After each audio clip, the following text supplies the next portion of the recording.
Olá, gente, boa noite. É com muito prazer que a gente se reúne mais uma vez nessa rede de fissura labiopalatina.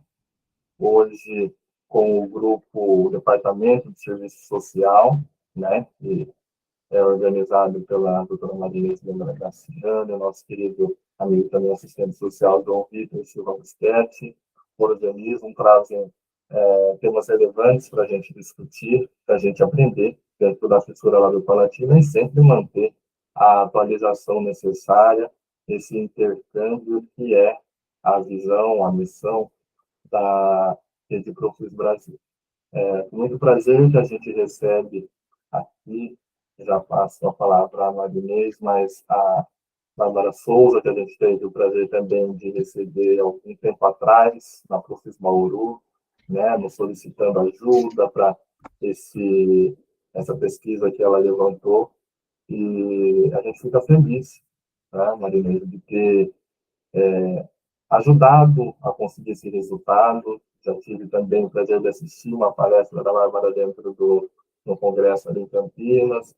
Então, a gente sabe que é uma pessoa realmente habilitada para falar da fissura labiopalatina, que estudou, que acompanha também a fissura labiopalatina junto com outros grandes professores, né? Não posso deixar de citar a Natália Leite, que também está junto com a Ana Carolina, que está aqui presente, dentro do departamento de intercâmbio, que são essas figuras, né, que trazem a rede Profis Brasil para a realidade das associações e dos profissionais da área da fissura labiopalatina. Eu fico muito feliz pela Rede Profis continuar prestando esse serviço e junto ainda de sua fundadora, de sua organizadora, nossa querida amiga Marinês Vera Graciano. Então, doutora Marinês, muito obrigado mais uma vez pelo presente, pela presença, e passo a você a palavra. Boa noite a todos. É um prazer estar novamente com vocês neste grupo, trocando ideias, trazendo informações novas, orientações. Então, eu quero agradecer a todos vocês que estão participando. É uma honra estar hoje aqui apresentando a nossa querida Bárbara, né? Eu tive o privilégio de participar da banca de dissertação de mestrado dela, foi um sucesso. A aula dela foi um show, vamos dizer assim, né, didática, em termos de conteúdo, de domínio. Então, realmente, é um prazer muito grande, né, ter a Bárbara aqui com a gente, ela compartilhando suas experiências, sua pesquisa. Né? Então, o tema hoje será o mapeamento dos centros de tratamento de fissuras labiopalatinas no Brasil, localização e composição das equipes multiprofissionais. Então, com a palavra, nossa mestra Bárbara. Tá bom, Bárbara? Muito obrigada. Boa noite, pessoal. Primeiro dizer que é muito gratificante estar aqui, né, com nomes tão fortes na fissura, tanto na pesquisa quanto, eu acho que, impulsionadores da causa, que é algo que eu tenho tentado fazer também. E dizer que esse trabalho não existiria se a Rede Profis não tivesse dado início a ele, como eu falei já anteriormente, logo quando a gente iniciou a noite. Então, como já foi apresentada, meu nome é Bárbara, eu sou fonoaudióloga e mestra em ciências há poucos meses. O trabalho que eu vou apresentar hoje, ele foi o trabalho que originou a minha dissertação e foi orientado pela doutora Renata Yamashita. O título do trabalho, o tema do trabalho, né, foi Mapeamento do Centro de Tratamento das Fissuras Labiopalatinas no Brasil, localização e composição das equipes multiprofissionais. Eu não tenho como começar esse trabalho sem dizer de onde eu sou e de onde surgiu a ideia, né? Porque deve ficar uma dúvida grande de por que uma fonoaudióloga foi desbravar um tema que é a cara do serviço social. E, diga-se de passagem, uma profissão que eu admiro muito, e eu acho que se eu não fosse fonoaudióloga, eu seria assistente social. Pode passar, Joda. Então, eu sou sergipana, formada pela Universidade Federal de Sergipe, Pode passando, Jordan. Formada pela Universidade Federal do Sergipe, no campus do interior do estado, um estado já muito pequeno. E dentro da minha graduação, eu fiz parte de um projeto que ele é coordenado pela professora Natália Leite, que eu acho que muitos de vocês conhecem. Pode passar, Jordan. Ele é o projeto Crâniofacial, que hoje atende pacientes do interior do Sergipe, pacientes com fissura labiopalatina, e foi onde todo o meu desejo de trabalhar com fissura surgiu. Mas por que eu estou trazendo tudo isso também? O tema da minha dissertação, ela surgiu, na verdade, de um questionamento lá do meu TCC. No meu TCC, eu construí um trabalho que era uma proposta de conteúdo para ser inserido em um aplicativo de dispositivo móvel, sendo esses conteúdos, digamos que a tradução de informações científicas para pais e cuidadores. Então, a desmistificação desse tema que às vezes é muito estudado, mas ainda oferecido de forma muito complexa e não chega no nosso público-alvo como a gente gostaria que ele chegasse. Então, durante a construção desse trabalho do meu TCC, quando a gente ia reunir informações acerca das cirurgias, acerca de como os tratamentos acontecem nos serviços, a gente ficou com um pouco de medo de expor isso, sem saber de fato como ocorria o trabalho em cada serviço especializado, em cada unidade. Então, nosso receio era escrever ou mostrar algo no nosso aplicativo, dentro da nossa proposta de conteúdo, que quando o paciente fosse buscar no seu serviço mais próximo, ele se deparasse com uma situação totalmente diferente. E ao invés de ajudar, a gente criar uma expectativa irreal sobre o que de fato acontece no Brasil com esses pacientes, com esse público. E aí surgiu o tema da minha dissertação, eu e a professora Natália colocamos isso para a doutora Renata e ela prontamente aceitou, e de lá para cá, nesses 2 últimos anos, 2 anos e meio, nós fomos construindo isso. Inicialmente, o tema da dissertação seria localização e protocolos de atendimento.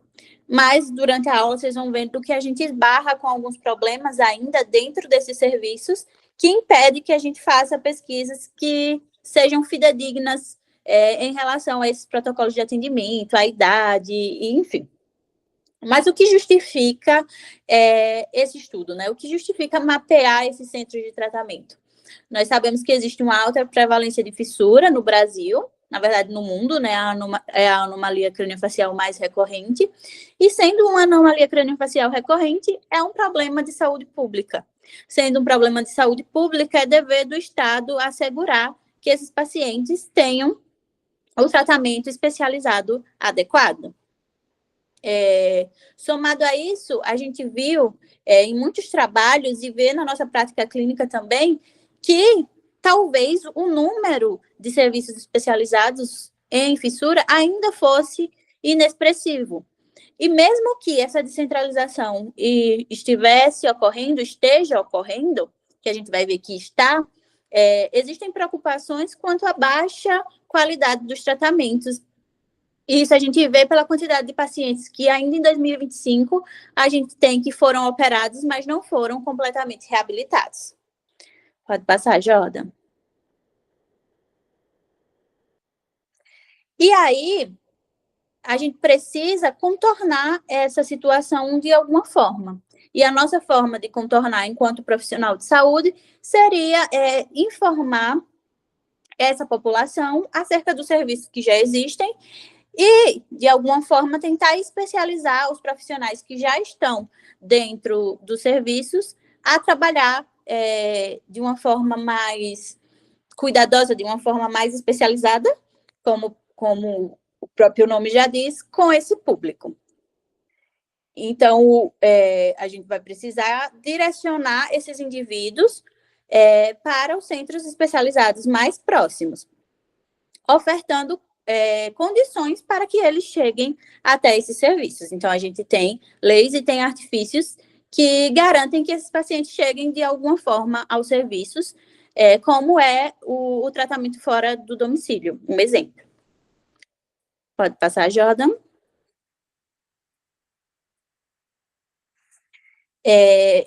Quando a gente pensa nesses programas de divulgação, nós vemos que algumas iniciativas para transformar o tratamento da fissura em algo mais palpável já existem e estão em processo de consolidação. O aplicativo lá criado na época do meu TCC, a proposta de conteúdo criada lá na época do meu TCC é um exemplo disso, mas a Smile Train também tem uma iniciativa como essa, de um aplicativo que traz informações acerca da fissura para os pacientes. Quanto à padronização de protocolos, a gente teve também a iniciativa Brasil Cleft, que infelizmente perdeu forças com o passar dos anos, mas que tinha uma intenção muito boa, que era de fato, padronizar padronizar os protocolos entre os centros brasileiros e, assim, tentar que todos os pacientes tivessem acesso à mesma forma de tratamento. Então, a gente vê que essas informações, elas são imprescindíveis para o paciente, e a gente traz aqui nesse trabalho uma proposta que seria a base de tudo isso, que seria o paciente conseguir chegar ao serviço por meio do mapeamento que a gente fez. Pode passar, Jordan. Então, como objetivo da minha dissertação, a gente colocou localizar os serviços públicos especializados no tratamento das fissuras labiopalatinas no Brasil e analisar qual a composição multiprofissional desses serviços. Porque também não adianta o serviço existir e ele não estar preparado para receber o paciente e atendê-lo da forma que ele precisa ser atendido, com as especificações que a gente sabe que o paciente com fissura precisa. Somado a isso, nós queríamos ver as possibilidades de reabilitação dos pacientes nas instituições que responderam à pesquisa e fomos ousados em tentar estimar a prevalência da anomalia no território nacional, com os poucos dados que temos disponíveis. O trabalho ele foi desenvolvido no HRAC, né? Mais especificamente dentro do Laboratório de Fisiologia, que é onde a doutora Renata, minha orientadora, fica. E nosso primeiro canal de coleta foi o Cadastro Nacional de Estabelecimentos em Saúde, que lista os hospitais de alta complexidade que trabalham com fissura, ou que, pelo menos, deveriam estar trabalhando com fissura. E a nossa querida Rede Profis, que tem uma relação aí de alguns anos sendo construída com associações, núcleos, um trabalho mais próximo dos serviços que realmente existem, e tem uma lista que é disponibilizada para o público, mas que também foi disponibilizada para mim no momento em que eu solicitei e falei sobre a ideia do projeto novamente. Muito grata por isso.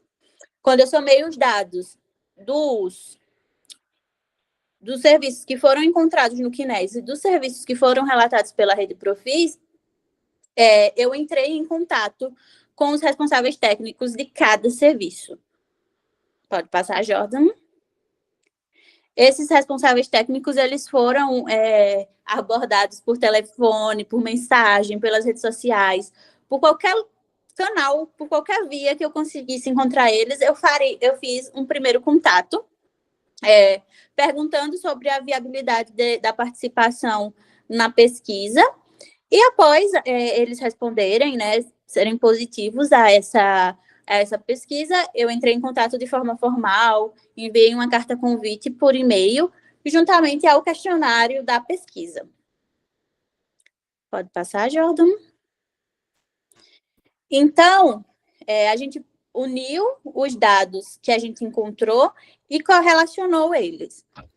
Dados sobre prevalência, dados sobre a descentralização dos serviços e dados sobre, inclusive, relacionados a quantos pacientes de uma região ainda se distribuem nas próximas. Por exemplo, quantos pacientes de Sergipe que ainda vão para São Paulo e assim por diante. Pode passar.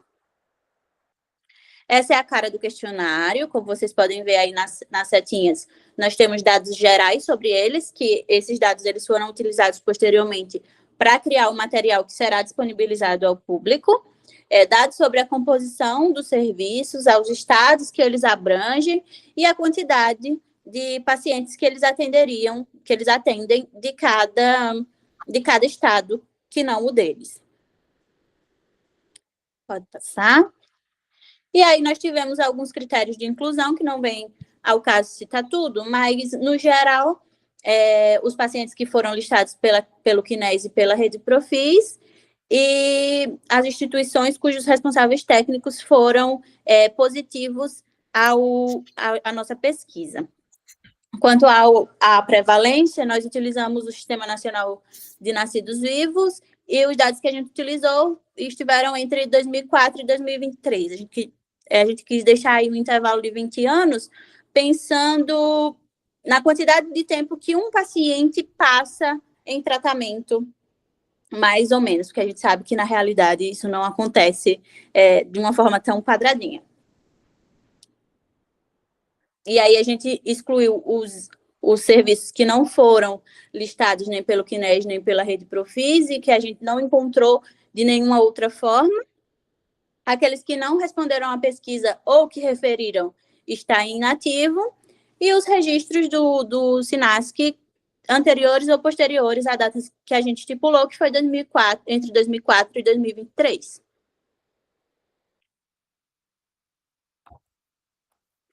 Nós analisamos os dados de forma descritiva, com exceção das equipes multiprofissionais, que a gente precisou fazer o cálculo de porcentagem.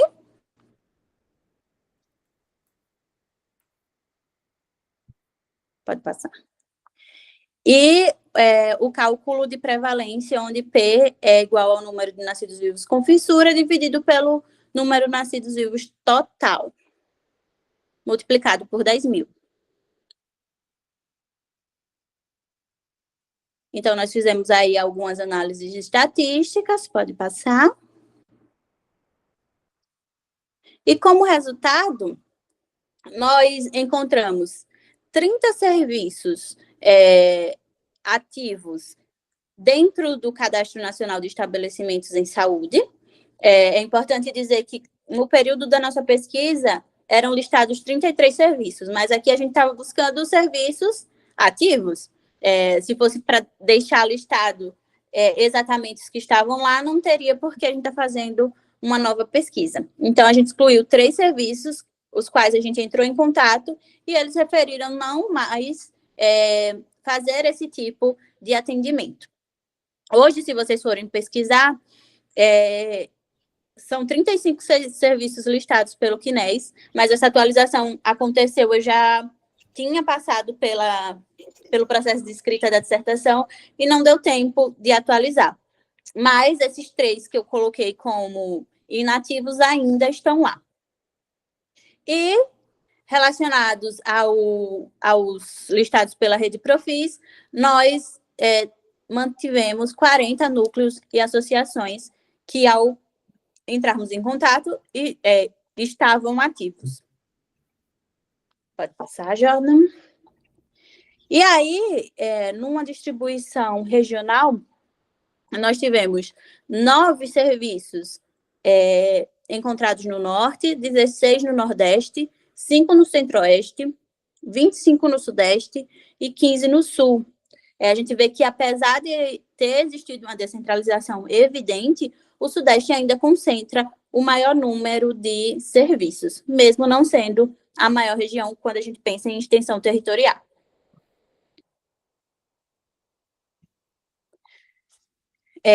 Entre os serviços mapeados, apenas 34 responderam à pesquisa. Nos 70 que a gente viu que estavam ativos, apenas 34, menos da metade, responderam à pesquisa. Vocês lembram que lá no início eu disse que a nossa intenção inicial era falar sobre os protocolos de atendimento, mas, infelizmente, quando a gente busca os serviços, a gente encontra algumas entraves. Alguns serviços, eles não deixam a gente acessar suas informações por algum tipo de receio de ser uma investigação ou da gente estar querendo comparar serviços. Outros têm demandas por serem vinculados ao município, ao estado, precisavam de uma burocracia a mais que não foi agilizada em tempo hábil. Então, a gente teve 34 serviços respondentes ao questionário. Um dado que é positivo, quando a gente pensa que esses 34 foram divididos em 22 estados. Então, foram quase todos os estados do Brasil que participaram da pesquisa. Apesar da gente não ter um número tão grande, da gente não ter abrangido todos os serviços que a gente queria, a gente abrangeu a maioria dos estados. Então, a gente conseguiu aí ter uma divisão boa e não concentrar informações de uma única região, por exemplo. Lembrando que dois dos estados brasileiros, não possuem serviços de fissura, especializados na fissura, que são o Amapá e Alagoas. Pode passar. Dentro desses 34 respondentes, no que se refere à composição multiprofissional, nós vimos que 68% deles possuem o tripé da reabilitação, ou seja, a fonoaudiologia, a ortodontia e a cirurgia plástica. Quando a gente fala de tripé da reabilitação, a gente não quer, de forma alguma, desmerecer, dar menos importância às outras especialidades. Isso está fora de cogitação. Todas as especialidades são igualmente importantes, mas aqui é só para dividir de uma forma mais didática. E 88% dos serviços conseguiam o tripé da reabilitação quando faziam parcerias com outros serviços próximos a eles. Então, é um número bastante importante. A fonoaudiologia, ela estava presente em 34 dos serviços, ou seja, 100%. Para quem é fonoaudiólogo sabe como isso nos orgulha, né? Muitos dos serviços, inclusive, são coordenados por fonoaudiólogas, então é uma felicidade muito grande. A ortodontia estava presente em 82% dos serviços respondentes e a cirurgia plástica em 74% deles. Aqui, a gente consegue ver nessa tabela como é heterogênea a composição das equipes entre os serviços, mas que essas três listadas como os pilares se sobressaem e estão de forma mais expressiva dentro deles. Aqui eu coloco o serviço social abaixo de cirurgia plástica como presente em 28 equipes. Então, também é bem expressiva a quantidade. Já no que se refere à configuração dos atendimentos, nós vemos que 71% dos serviços, eles recebem os pacientes todos os dias úteis e fazem entre 7 e 150 atendimentos por dia. Por que essa pergunta era importante para nós? Porque para nós, de nada adiantava listar 500 serviços disponíveis no Brasil se eles só abrissem uma vez e atendessem um paciente, porque não atenderia a nossa realidade. Então, a gente precisa entender como se configura os atendimentos dentro desses serviços. Tivemos uma boa notícia também, né? A maioria deles funcionam todos os dias. Esse número de 150 atendimentos, obviamente, ele é bem restrito a um serviço específico, mas muitos serviços têm um número bastante relevante de atendimentos diários também.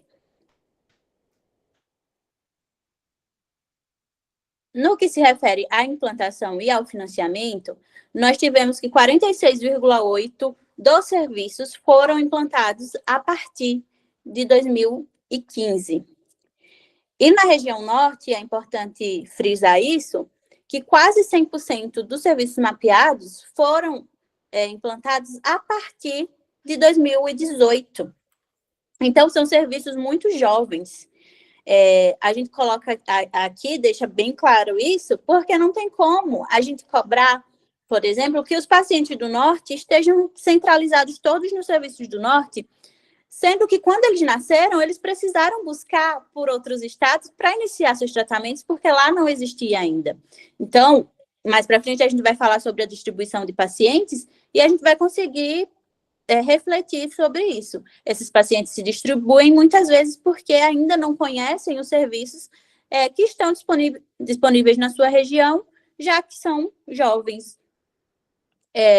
E quanto aos agentes financiadores, nós colocamos o Estado, o município, a rede privada, organizações sem fins lucrativos e, principalmente, a Smile Train.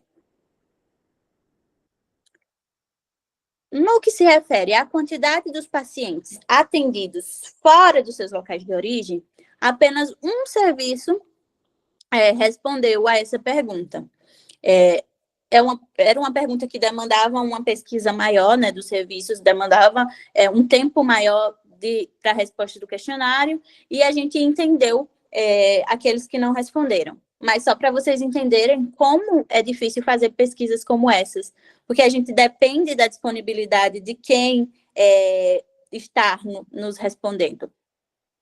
Então, o serviço que respondeu foi o HRAC, e ao longo dos anos o HRAC tem recebido pacientes de todos os estados, né? É o primeiro serviço, então não teria como ser diferente disso.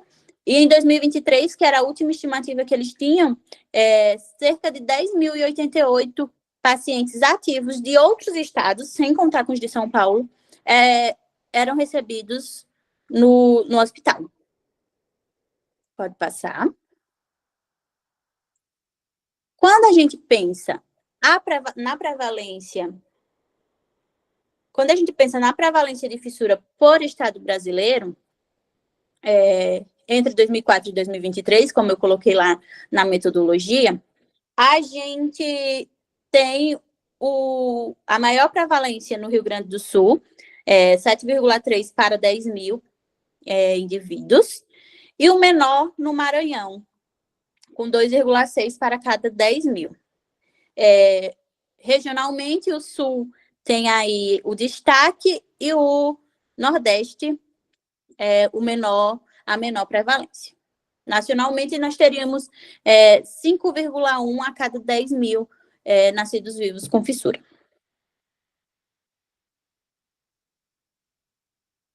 No que se refere à distribuição dos pacientes fora dos seus locais de origem, nós tivemos que o Maranhão é o estado que mais distribui pacientes para outros estados. Esse número 7 corresponde a 7 outros estados, além do Maranhão, que assinalaram a região como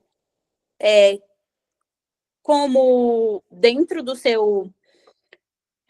Como explicar isso? Como dentro do seu grupo de pacientes atendidos.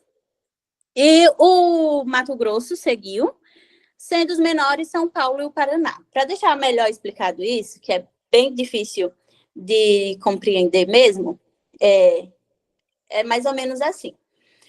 Um serviço de Sergipe respondeu à pesquisa, e nessa pergunta sobre quais os estados são atendidos pelo serviço, ele assinalou o Maranhão. Então, a gente contou um ponto para o Maranhão. Esse ponto corresponde ao Maranhão no Sergipe. Independente se outros serviços de Sergipe responderam que atendem o Maranhão também, apenas um ponto é contado. É estado por estado. Pode passar, Jordan. E aí, quando a gente correlacionou esses dados, nós vimos que quanto menor a prevalência e menor o número de serviços mapeados, maior seria o número de pacientes atendidos fora de suas localidades. O que nos deixou com uma pulga atrás da orelha, porque o que a gente pensa? Se a gente tem muito paciente, ou seja, quanto maior a prevalência, maior a gente iria distribuir os pacientes, porque a gente não teria serviço suficiente disponível para atender a nossa demanda. Só que não é isso que acontece. E por que será? Pode passar, Jordan. Então, a gente entra na nossa discussão. A gente viu que existe uma expansão aí do tratamento dos serviços especializados com fissura ao longo do tempo, a partir do HRAC.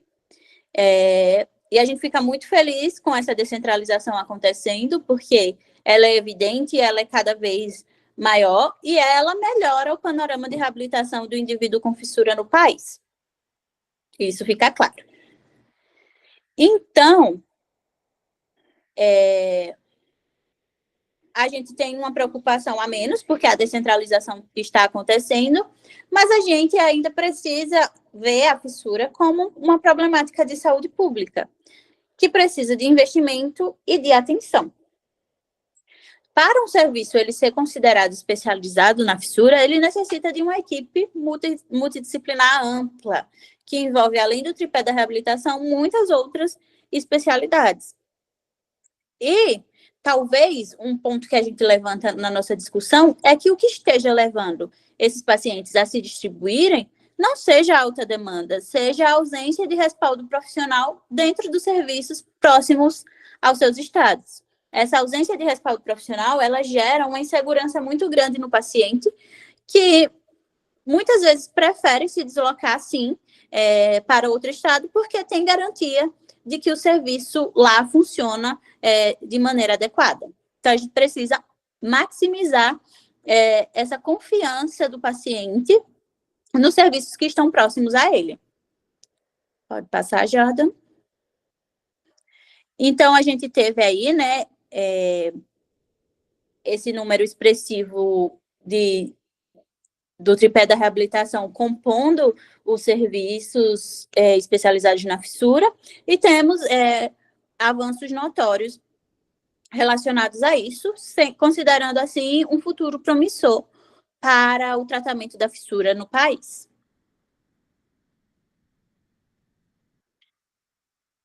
Quando a gente pensa, então, nas disparidades interestaduais que ainda acontecem e em como esses serviços se distribuem e em como essas equipes são desenhadas em cada estado, a gente volta a pensar lá no que a gente colocou inicialmente na metodologia, nos resultados. O que estaria distribuindo, fazendo com que esses pacientes se distribuam tanto? Seria a prevalência? Seria a alta demanda de pacientes? Se for a alta demanda de pacientes, criar novos serviços de forma aleatória solucionaria o nosso problema? E aí que a gente entra, né? É utópico, porque se fosse só assim, a gente já teria um serviço para cada paciente, e improcedente, porque, segundo a nossa pesquisa, não é a prevalência que dita a distribuição dos pacientes para outros serviços. Então, o que é que a gente coloca aqui como uma possibilidade, como uma hipótese? Vocês lembram que eu disse que os pacientes que menos se distribuem são de São Paulo e do Paraná? E os pacientes do Pernambuco ficam bem próximos também?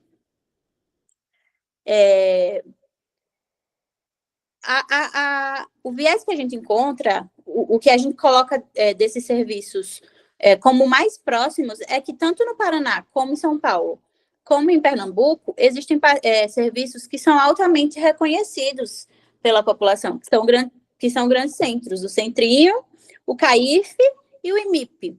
Então, essa seria uma possibilidade de pensar em por que os pacientes de lá não vão tanto para outros estados, porque eles conhecem os serviços que estão próximos a eles e eles confiam nesses serviços.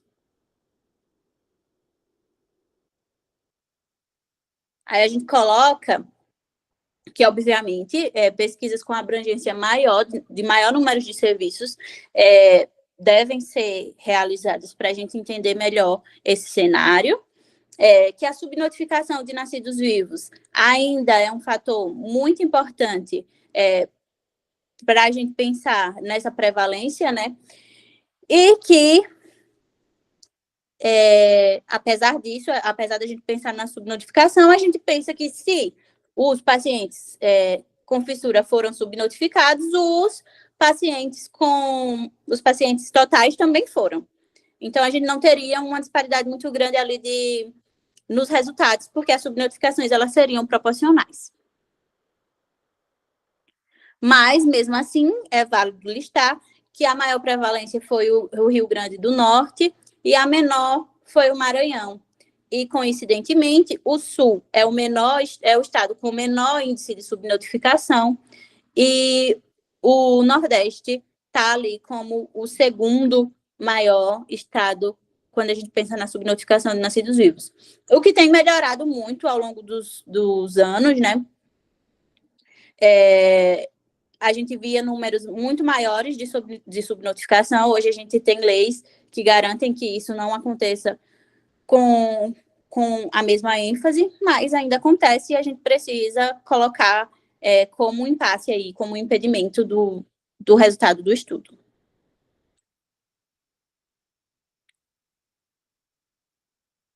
Então, a gente pensa que discutir essas questões de localização e de organização multiprofissional dos serviços são importantes e que, para que essas discussões sejam, de fato, válidas, a gente precisa da aprovação e do cumprimento das leis que a gente tem disponíveis para esses indivíduos. Quem estava aqui no mês passado e viu a Icleia falando sobre o manual que ela criou, são assuntos que casam muito bem. Então, aqui citando rapidamente, de forma muito positiva, nós tivemos a aprovação agora em maio de 2025, né, da lei que estabelece a obrigatoriedade do tratamento da fissura no Sistema Único de Saúde, não só no que se refere aos aspectos cirúrgicos, mas também ao tratamento reabilitador pós-cirúrgico. Nós temos a Lei do Dia Nacional de Conscientização sobre as Fissuras, que também leva a sociedade a refletir e a considerar um pouco mais esse público.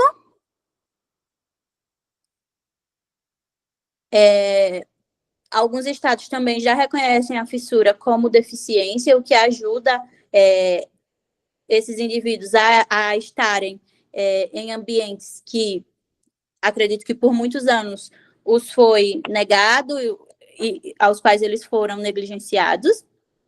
E outras leis que são mais gerais, como o tratamento fora do domicílio, que também viabilizam que essas pessoas cheguem aos serviços especializados. Então, a gente precisa que tudo isso caminhe junto com a informação para que os pacientes conheçam seus direitos e que esses direitos eles sejam cumpridos em suas vidas e a gente melhore ainda mais o cenário da fissura no país. Como profissional da saúde, o nosso dever é instruir os pacientes e instruí-los não só quanto aos dados científicos, mas a questionarem, a participarem das decisões que estão relacionadas ao seu bem-estar. E a gente pode fazer isso por meio da educação em saúde.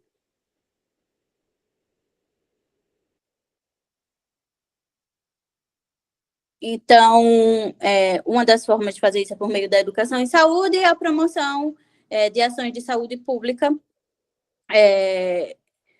Tem muito do profissional da saúde inserido e da mobilização, tanto da sociedade quanto dos gestores em relação a isso.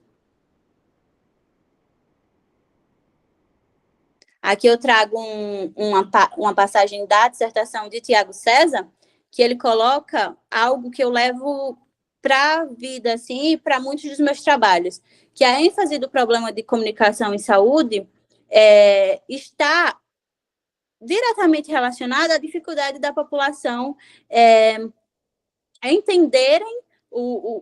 entenderem questões sobre os seus tratamentos, desmistificarem as questões científicas e terem informações, na verdade, configuradas e dispostas de forma acessível a eles.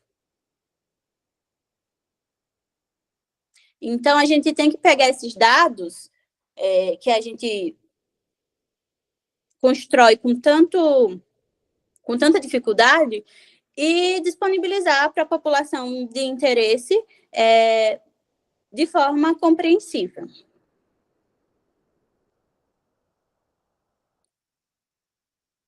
Como considerações finais, nós tivemos que esse panorama aí do mapa, eu acho esse mapa lindo. A gente vê uma concentração maior ainda no sudeste de serviços, mas que já se espalha por todo o país. É claro que a gente tem que considerar, por exemplo, também que nós temos estados com ampla extensão territorial. O país o Brasil é um país extenso territorialmente e mesmo que tenha um serviço lá no Amazonas, não quer dizer que todos esses pacientes conseguem acesso facilitado a esse serviço, porque muitos deles ainda ficam muito distantes desses grandes centros. Então, não é algo que a gente possa ficar despreocupado. Existe uma descentralização, está acontecendo, isso é muito positivo, mas não nos tira a preocupação total. A gente precisa trabalhar muito para que a realidade seja positiva, para que a realidade seja a que a gente espera para todos os indivíduos. Então, a gente viu que a composição multiprofissional é heterogênea, embora a gente tenha, felizmente, um tripé da reabilitação presente na maioria das equipes. Pode passar, Jordan. E que a gente acredita que parte desses problemas que existem hoje, a partir da descentralização dessas instituições, podem ser resolvidos com a elaboração de estratégias que informem a comunidade sobre onde buscar os seus tratamentos adequados, o que vai gerar acolhimento, reabilitação precoce e, consequentemente, qualidade de vida, não só para o paciente, mas para a família afetada. Porque eu volto lá para dizer o que eu disse a vocês no início. Se esses pacientes não estão se distribuindo por uma alta demanda, e esses serviços existem, por que eles não estão buscando os serviços próximos a eles? Será que eles não sabem da existência desses serviços? Será que eles não confiam nos serviços que são ofertados dentro desses centros especializados? Então, a gente precisa ofertar essas informações para essa população e fazer com que as pessoas confiem cada dia mais nos serviços que são ofertados para eles nesses locais. Então, como a finalização do trabalho e como a nossa contribuição em relação ao que a gente encontrou e em contribuição à nossa hipótese, nós criamos um material informativo de acesso remoto com a identificação e a localização de cada serviço e as especialidades disponíveis em cada um deles, além dos procedimentos realizados pela cirurgia plástica, pela odontologia e pela fonoaudiologia, em cada serviço que respondeu à nossa pesquisa. Na verdade, dentro do material, eu listei os 70 serviços, mas os que responderam às pesquisas, eu fui adicionando essas informações que são imensamente importantes. Até porque os dados de localização e telefone já são listados pelo próprio CNES, já são listados de forma muito bela pela Profis no site lá, um mapa lindo que eles têm. Então, a gente precisava ir um pouco mais a fundo e seria relacionado a essa composição multiprofissional e ao que os pacientes poderiam esperar em cada um dos serviços próximos a eles. A gente diagramou um material, né, um PDF completamente intuitivo e clicável, e ele está em fase de atualização, de envio para os serviços, para se eles quiserem atualizar os dados, se eles quiserem adicionar, para a gente depois disponibilizar para a população. Pode passar. Junto aos dados dos responsáveis técnicos que responderam à nossa pesquisa inteira, nós enviamos também questionários para a fonoaudiologia, para a odontologia e para a cirurgia plástica de cada serviço, para a gente receber os dados adicionais quanto aos serviços ofertados por cada especialidade. Na verdade, inicialmente, quando a gente desenhou o projeto, esses questionários seriam utilizados também para a gente mapear a questão dos protocolos de reabilitação e como cada especialidade age dentro do seu serviço. Mas, infelizmente, a gente não teve as respostas que a gente esperava e a gente precisou remodelar, mas deu para aproveitar todos os dados e aí vem pesquisas futuras também relacionadas aos outros dados que a gente não usou desses questionários. Pode passar. Aí é só a carinha deles. Pode passar.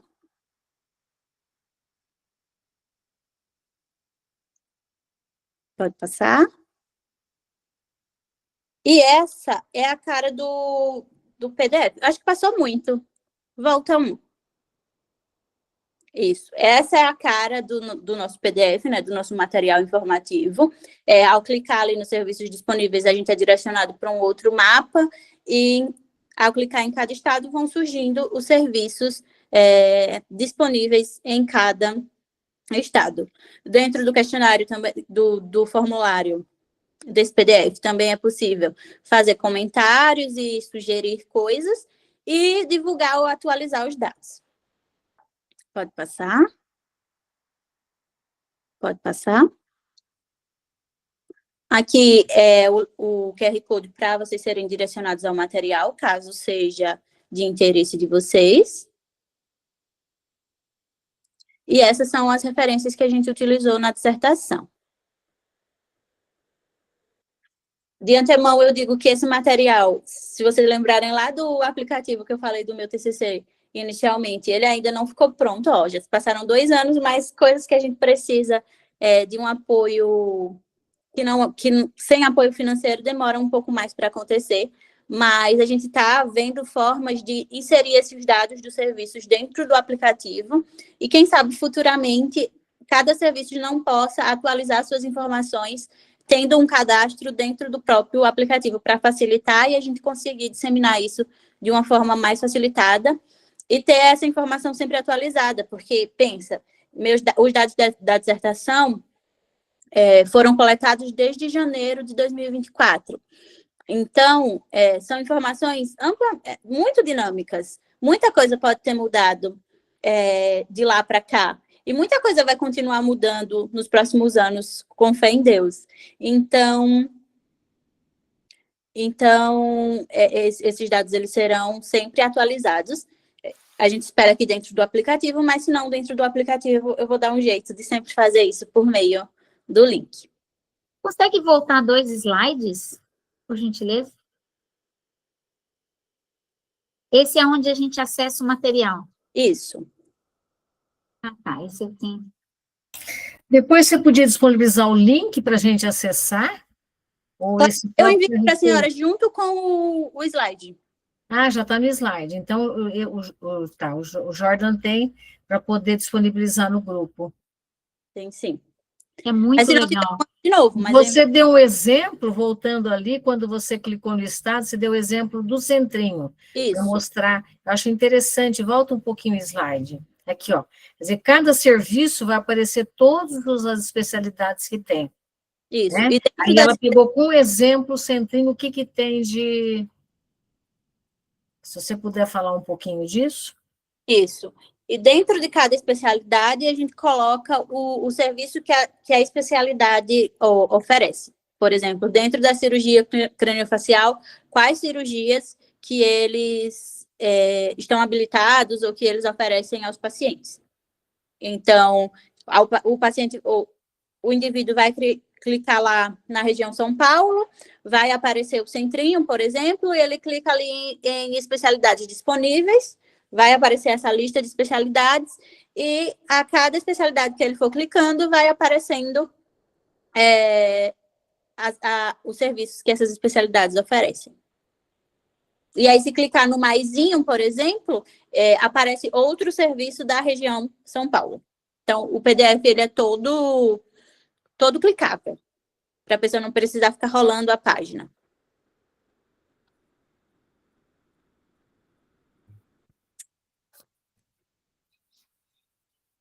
Oi. Ok. Só um minutinho, eu queria só fazer alguma observação, depois eu passo a palavra para o João Vitor, porque aqui tem algum comentário que foi feito no chat. Será que sumiu? Não, está aqui, ó. Não, tinha um comentário aqui da da Ana Carolina, né?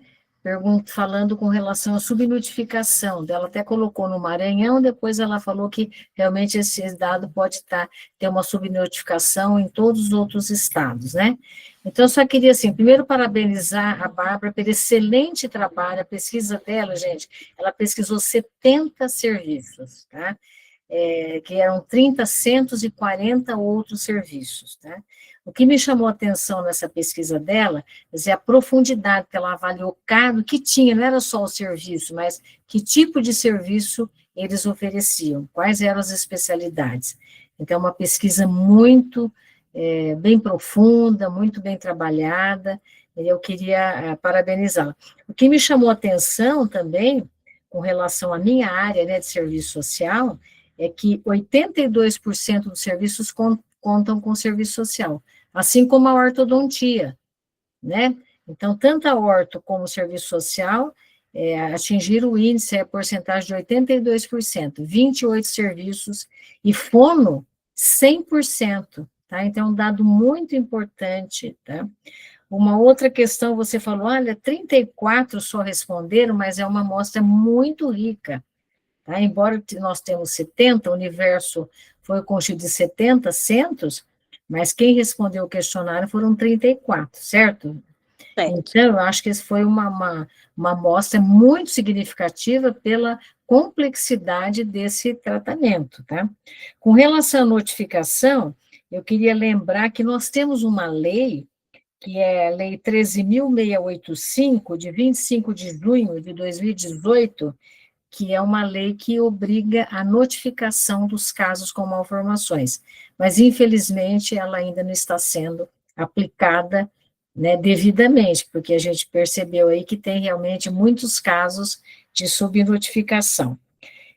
Nós tivemos também agora essa lei 15.133, de 6 de maio de 25, que fala da obrigatoriedade da cirurgia e do tratamento complementar, né? Aí isso deve mudar um pouco a realidade, né?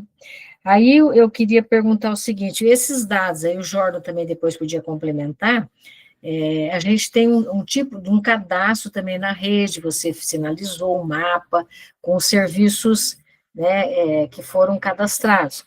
Mas como a gente também acessar esse material seu, divulgar no site da rede, tá?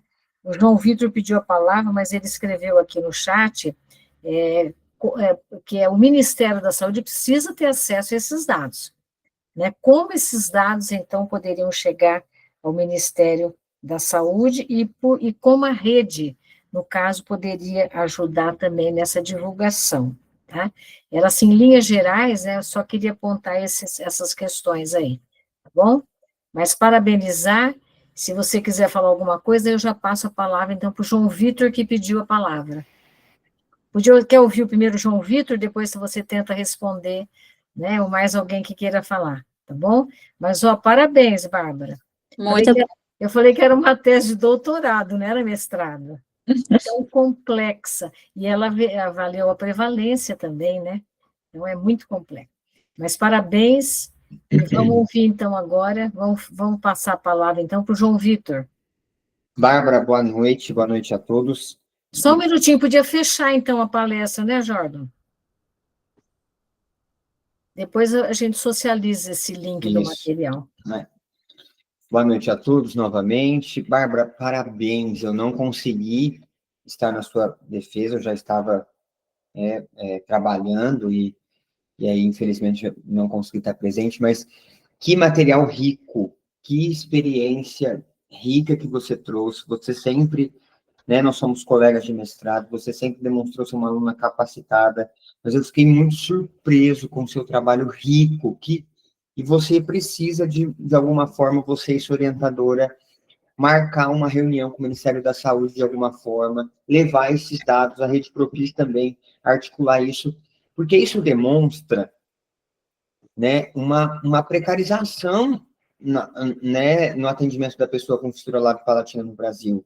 Isso não mostra uma descentralização, que o cadastro está desatualizado, que o cadastro não é verdadeiro, a sua pesquisa corrobora com o que os pacientes enfrentam diariamente. E quero te parabenizar e quero te impulsionar a fazer isso. Depois a gente pode conversar, eu tenho alguns contatos também no Ministério da Saúde.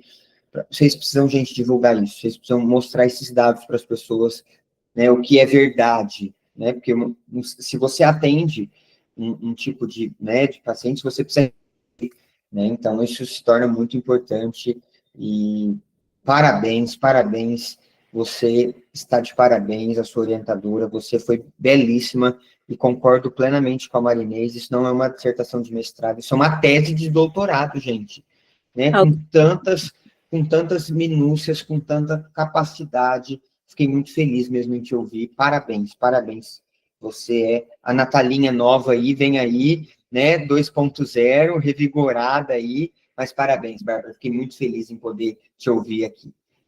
Estou aqui à disposição, gente. Bom, agora a palavra, então, para o Jordan. Vamos passar a palavra para o Jordan.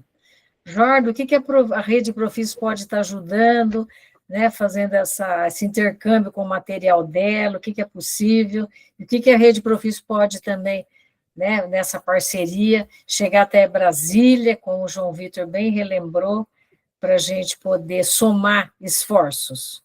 Bom, dessa parte do futuro, eu queria voltar lá atrás, quando ela procurou a gente lá na Profis, e eu falei para ela, Bárbara, essa pesquisa, para mim, é até de uma satisfação pessoal, né? Que eu disse para ela na época, eu não vou lembrar o ano, se foi 2022 ou 2023, mas nós nos reunimos lá na sala de reunião na Profis Bauru, e eu falei, eu como auxiliar administrativo ainda, estou no mesmo cargo, né, dentro da pessoa, e já faço esses cadastros, né, dos pacientes dentro do Quimés, as atualizações também, e infelizmente, né, a gente não tem ali dentro das demandas da fissura labiopalatina, da área, algumas especificações necessárias dentro do próprio Quimés, né? Então, a fissura labiopalatina, a gente acaba cadastrando aquele atendimento como outros serviços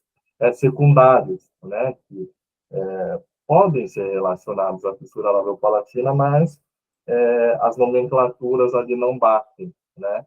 E isso eu conversei com a Bárbara lá há alguns anos e, infelizmente, ainda hoje é assim, né? O FINES não passa por uma atualização necessária, né? É um trabalho realmente excepcional, né?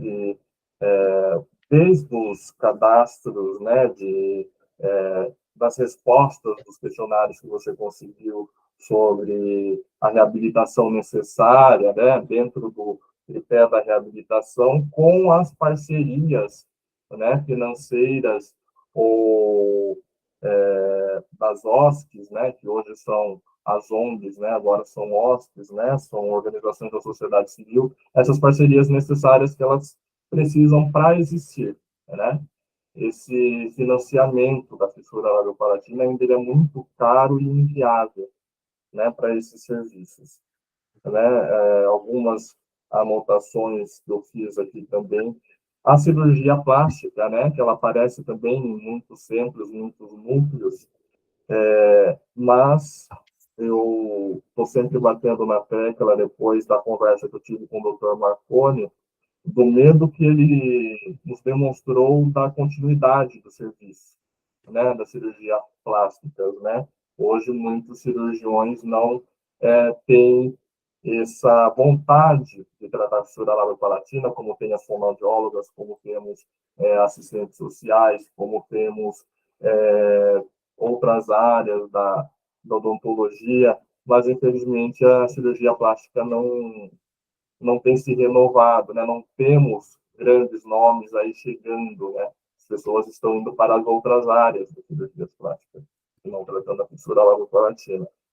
Mas é um trabalho rico, parabenizar novamente, né? Toda essa dificuldade e durante o tempo também de execução, a Bárbara veio a mim, veio a Marinês falando, gente, eu não estou conseguindo tal centro, não estou conseguindo tal contato.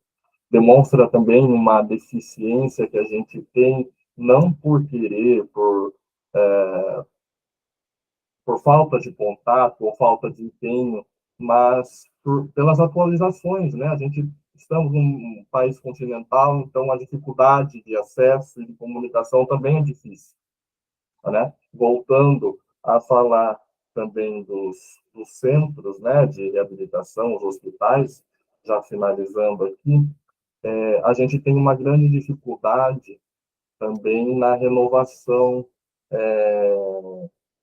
desse corpo médico, né, do corpo médico, do corpo ali que gere esse hospital, né? Às vezes muda a gerência, muda aquele corpo de trabalho e a associação ou o centro próximo tem que novamente ir lá explicar essa coisa e já deveria estar dentro do cadastro nacional, né, do estabelecimento, já deveria ser passado, né, para frente mais facilmente, mas infelizmente a gente sabe que não é esse, não tem essa continuidade no serviço. Mas, parabenizando mais uma vez esse trabalho que você trouxe, a reabilitação da fissura larovapalatina, ela é muito difícil, né, no nosso país, a continuidade de serviço, a habilitação de novos profissionais, né, nós enfrentamos, fora isso, também o serviço, que é um custo caro, e você traz números significativos, né, em todo o território nacional. O contato que sugiro que a gente faça seja, primeiramente, um e-mail. A gente já tem alguns ofícios, né, colocados no Ministério da Saúde, né, Marina? Desde 2022 nós temos feito esse contato, inclusive sobre a portaria desatualizada de 1994. O Thiago tem trabalhado muito esse ano junto à Operação Sorriso e outras empresas, né, e outras associações que são necessárias para essa atualização. Já circulamos esse ano também uma nova marcação, uma nova pesquisa entre os profissionais, né? A Carol trouxe boas dúvidas também, né? Para a gente formalizar melhor esse projeto, a Natália, e a Rede Profis está aberta, sim, a esses novos contatos. Sabemos que é difícil, né? A gente, uma vez, um dos envios ao Ministério da Saúde, eles nos retornaram rapidamente, falando que era de obrigação dos estados, né?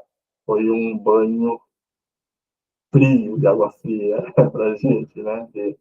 Foi um susto, né? Uma infelicidade que a gente jogou lá em cima, né? Um texto bem aplicado pela Maria Inês, pelo Tiago, né? A gente revisou com outros profissionais também, para levar esse pedido para o Ministério da Saúde, e eles vieram com essa negativa que era de obrigatoriedade dos estados, essa responsabilidade. Mas, dentro de tudo isso, eu acredito que, claro, o trabalho, esse projeto do novo, esse PDF que você falou, acredito que a gente pode expor no site da Rede Profis, pode divulgar, né, massivamente também, mas os contatos com a Secretaria da Saúde, com o Ministério da Saúde, sempre é válido, né, em forma de notificação, e responsabilizar também um pouco do tratamento, porque a gente trabalha dentro das associações, dentro dos hospitais e dos centros, a gente sabe da dificuldade diária de somente manter o centro, né? E é muito difícil. Então, a gente tem também valer para o primeiro setor essa responsabilidade.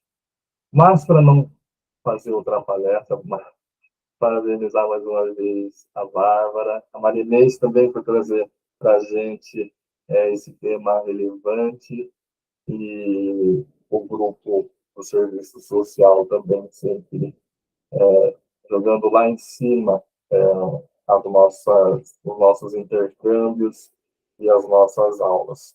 Parabéns mais uma vez, Bárbara.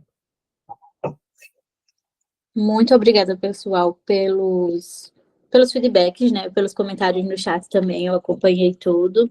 E vou disponibilizar os links tanto da referência quanto do material para Jordan, para que vocês tenham acesso a isso.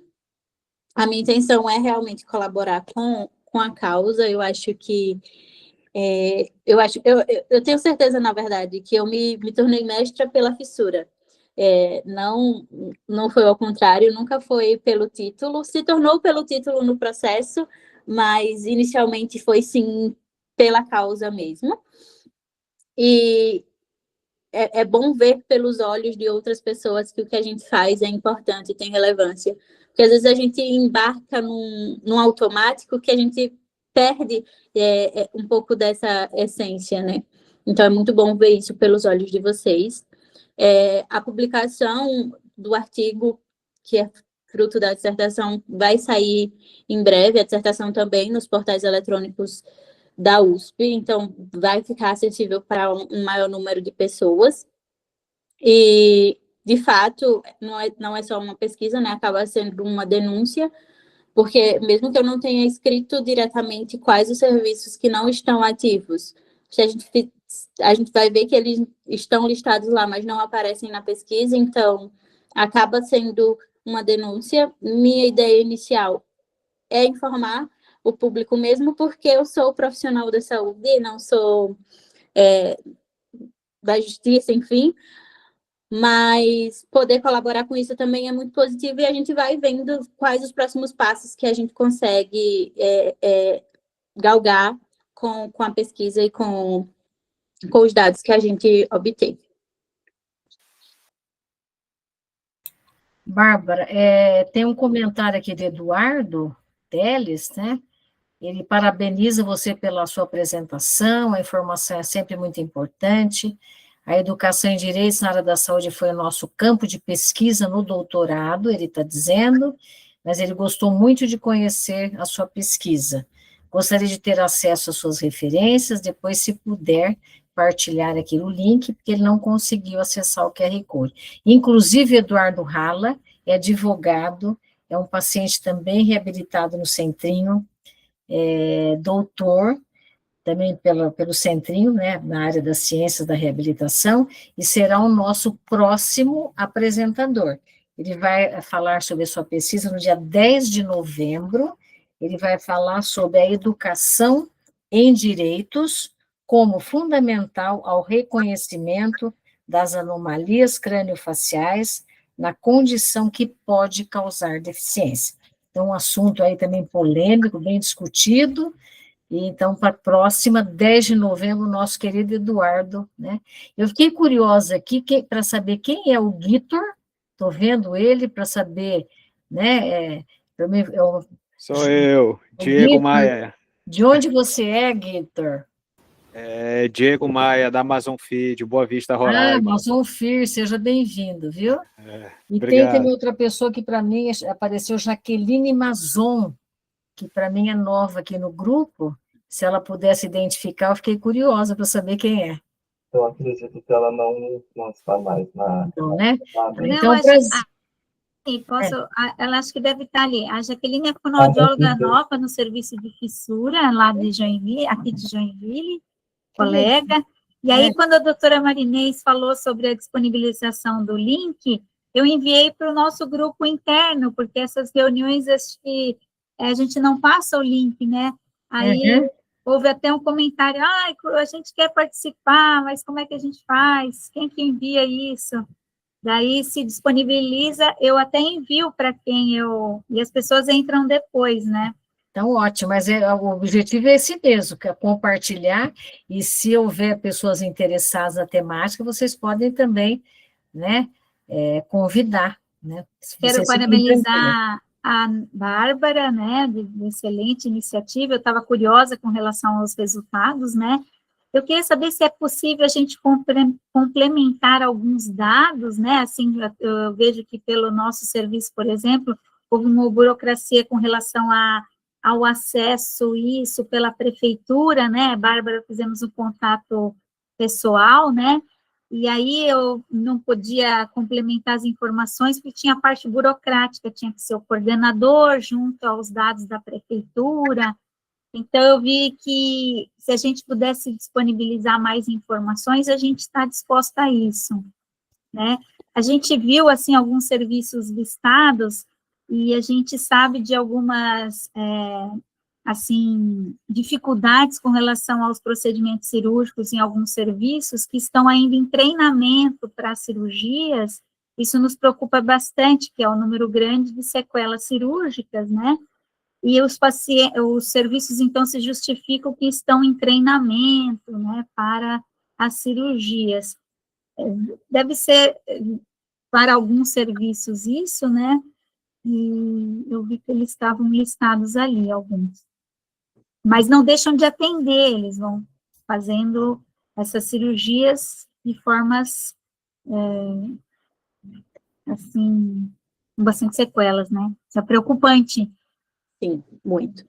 E a questão da capacitação, que é muito importante, né, que nem a Carol está, quer dizer, qual é o resultado que a gente está tendo? Tem muitos casos que tem equipe, mas que algumas delas não são habilitadas, não tiveram toda a formação para poder prestar um ótimo atendimento. Então, a gente tem que realmente voltar a lutar, né, Jordan, pela rede, junto a Brasília, Ministério da Saúde, ver se a gente consegue algum resultado aí. Mais alguém gostaria de falar? O Eduardo gostaria de falar, Eduardo?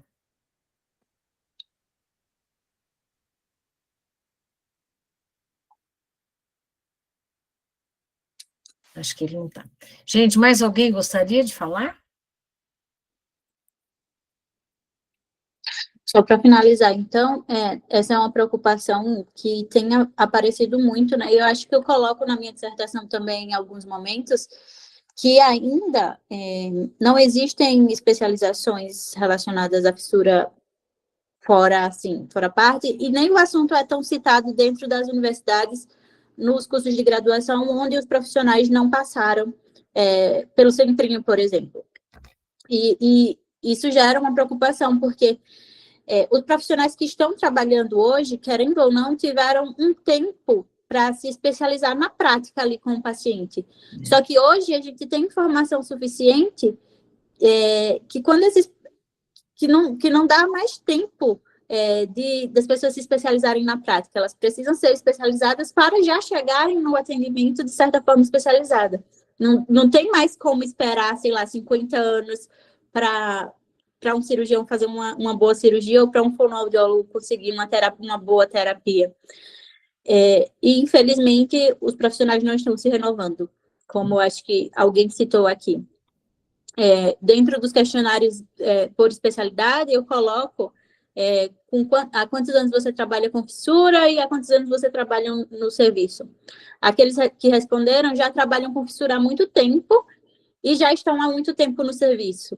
Então, quando essas pessoas saírem, vai ter profissional para repor elas? E aí a gente vai gerando esse tipo de preocupação. E quanto aos cirurgiões plásticos que Jordan estava falando, eles são muito ausentes, né? Para vocês verem, eu tive 12 respostas de cirurgiões plásticos. Na verdade, 12 respostas de serviços que têm cirurgiões plásticos, porque alguns serviços têm o mesmo cirurgião. Então, ao todo foram, sei lá, no máximo 10, implorando muito. Quanto de fonoaudiólogos, eu tive, sei lá, 50. Então, é bem complicado a gente acessar esses profissionais. Perfeito. Bom, gente, eu gostaria de fazer alguma palavra finalizando a sua apresentação, Bárbara, para a gente poder... É isso, pessoal. Eu queria agradecer pelo convite, agradecer também para quem esteve aqui, me ouviu, dizer que eu estou disponível, se vocês ficaram com alguma dúvida, se vocês viram dentro da apresentação algo que pode ser melhor explorado. A minha intenção é, de fato, colaborar. Então, eu estou aberta a sugestões, estou aberta para também vermos novos trabalhos. e com coragem a gente vai chegando lá. Apesar das dificuldades que a gente ainda enfrenta, a gente viu que a gente caminhou bastante nos últimos anos, então a gente tem que se alegrar por isso também, porque as pessoas que estão de lá atrás, como a doutora Marinês, lutaram muito para que hoje a gente tivesse o que a gente tem. Então, que a gente continue lutando para que a realidade seja cada vez melhor. Ok. Então, muito obrigada pela participação de todos, um abraço especial para a pessoa que incentivou a vinda da Bárbara para Bauru, que é a nossa querida Natália, né, uma pessoa especial também, e é só agradecimento e contar com vocês aí na próxima reunião nossa, dia 10 de novembro, no período da noite, 7h30 da noite, até as 8h30, talvez até umas 9, se tiver alguma prorrogação, tá bom? Muito obrigada, bom descanso a todos, tá? Obrigada pela participação. Preencham a folha de frequência, preencham, por favor, a folha de frequência, que a Rede Profis vai providenciar. Bárbara, Aonde está a folha de frequência? Desculpa. Aqui nas mensagens da chamada, vou passar novamente aqui. No chat? Isso. Bom, obrigado. Só pelo link, Bárbara, eu posso passar a eles a página inteira da apresentação. Ou passo somente a página do QR Code? Sem som, Bárbara. Pode passar o slide completo, quem tiver interesse em ver. Eu acabei, só para explicar o pessoal, eu acabei diminuindo um pouco dos slides em relação à dissertação original, tá? Mas por conta do nosso tempo também, porque eu falo muito, e aí a gente ia ficar 2 horas aqui. Todos falamos um pouco mais. E aí, se tiver alguma informação perdida, vocês me perguntam que eu mando o original, mando a dissertação, a gente vai se ajeitando. Tá, Tá bom. muito obrigado, Bárbara, pelo retorno. Até mais, gente. Estou à disposição, hein? Abraço a todos. Tchau, tchau. Boa noite, bom descanso, bom final de semana para você, boa semana, né, para todos vocês, tá?